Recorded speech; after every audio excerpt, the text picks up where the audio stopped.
আজকে বন্ধুরা ইচ্ছা হলো একটু খিচুড়ি খাবো।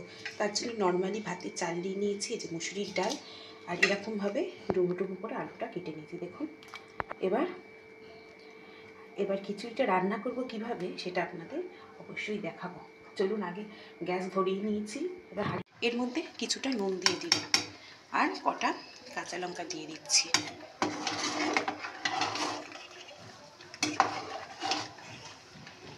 এই যে এখনো ভালোভাবে ফোটেনি, দেখেছেন? কারণ আমি সিম করে দিই না, চলে গেছিলাম অন্য কাজে, ওই জন্য। চলুন একটু ফুটে যাক। আমি কাঁচা লঙ্কাটা নুনটা অ্যাড করলাম, আর হলুদটা দিলাম না কেন ওটা আমি পরে বলছি। এই যে বন্ধুরা, আগের দিনে চিংড়ি মাছটা করা ছিল, আজকে নতুনত্বভাবে করছি। এই খিচুড়িটা করেছি, তার মধ্যে এই মশলাটা পুরো আমি দিয়ে দিচ্ছি। পুরো মশলাটাই কিন্তু একদম রেডি করা ছিল,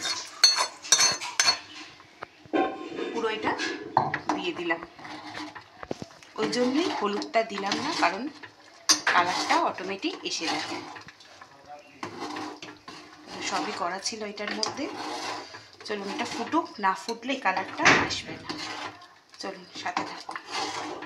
দেখেছেন, কিচ্ছু দিনই, দেখুন কালারটা কেমন সুন্দর হয়েছে। এই যা মশলা ছিল মশলাতেই হয়ে গেছে। নামানোর আগে শুধু জাস্ট একটু ঘি দিয়ে নামিয়ে দেবো। এটা আজকে আমরা খাবো দুপুরে।